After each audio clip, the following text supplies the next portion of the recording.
In an era where journalism and espionage often blur the edges of international conflict, the sudden arrest of a prominent American reporter in West Africa has sent shockwaves through diplomatic circles.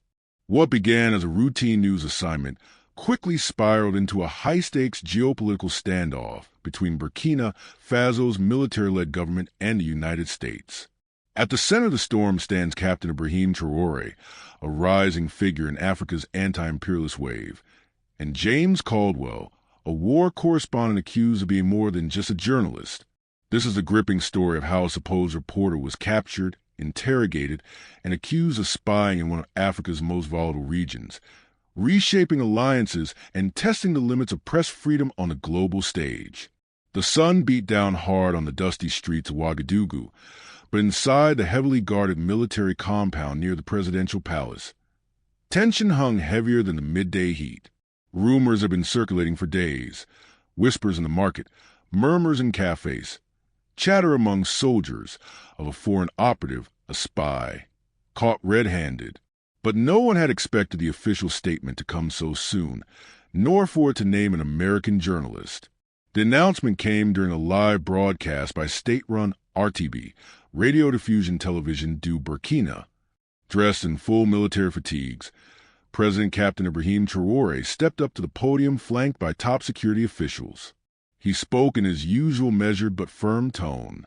An individual posing as a journalist, affiliated with a well-known Western media outlet, has been detained for acts of espionage and subversive activities against the Burkinabe state. This is not a matter of journalism. It is an act of warfare carried out under the guise of press freedom. The world was stunned. The individual in question was James Caldwell, a seasoned war correspondent for a prominent U.S. news agency.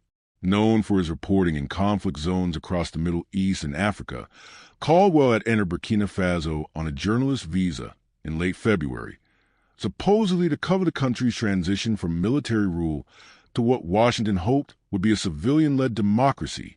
What followed was a story cloaked in geopolitics, hidden motives, and shadowy intelligence games. Sources close to Burkinabe intelligence, speaking under condition of anonymity, claimed Caldwell had been under surveillance for over 2 weeks. Initially, he raised suspicions after making multiple unregistered trips to sensitive military zones in the north, areas where Burkinabe forces were engaged in heavy combat against jihadist insurgents. Caldwell, they said, used encrypted satellite devices to transmit information not to his media organization, but to a separate secure channel that intelligence traced to a foreign agency.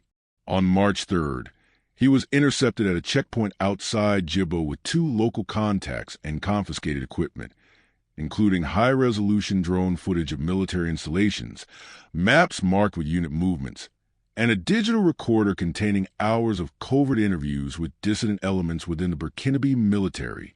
The most damning evidence, according to a leaked internal memo, was a recovered flash drive containing communication logs with anonymous handlers in both Accra and Tunis, 2 cities where Western intelligence operations in West Africa have allegedly ramped up in recent years.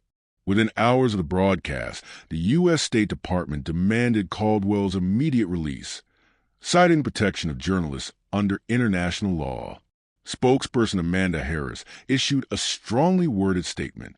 "We are deeply concerned about the safety and detention of James Caldwell, a journalist committed to uncovering truth in dangerous places. We call on the Burkinabe government to release him and respect press freedom." But in Ouagadougou, the message fell on deaf ears. Traore, who has long criticized foreign interference in Burkina Faso's internal affairs, stood defiant. In a second press briefing, he went further. "Burkina Faso is not a playground for foreign empires. We will not tolerate espionage wrapped in the cloak of journalism. Let this be a message to all who seek to destabilize our sovereignty, whether with guns or cameras." Caldwell's record, however, told a complicated story. He wasn't just any reporter. Former colleagues of the agency revealed that Caldwell had often been embedded with U.S. Special Forces during operations in Iraq and Somalia. His access to classified environments raised eyebrows even within the journalism community.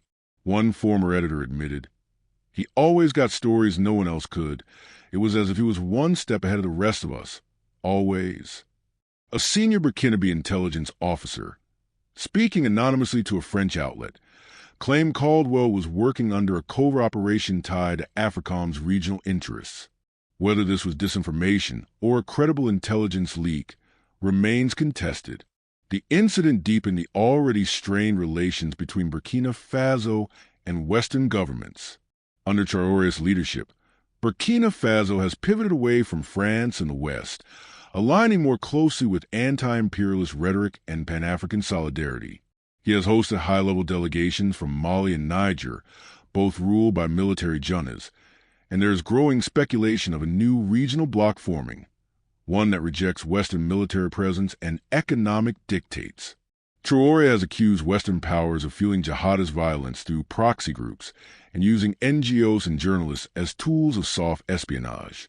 A nation divided, a world watching. Domestically, opinions are mixed.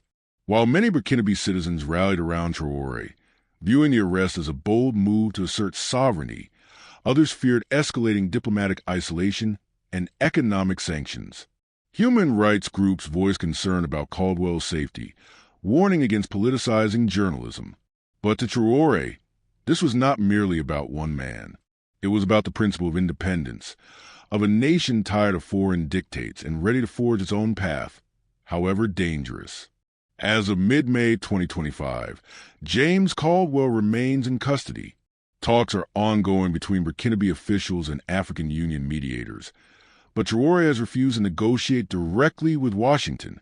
His message remains unchanged. This is not colonial times. Burkina Faso belongs to Burkinabe, not spies, not invaders, not puppets. Whether Caldwell will stand trial, be released quietly, or used as a diplomatic pawn remains uncertain. But one thing is clear. This incident has redrawn lines across Africa's geopolitical map, and Captain Ibrahim Traore has emerged not just as a soldier, but a symbol of rising resistance against foreign entanglement in African affairs. Thank you for watching. Drop a like and subscribe for more interesting stories like this.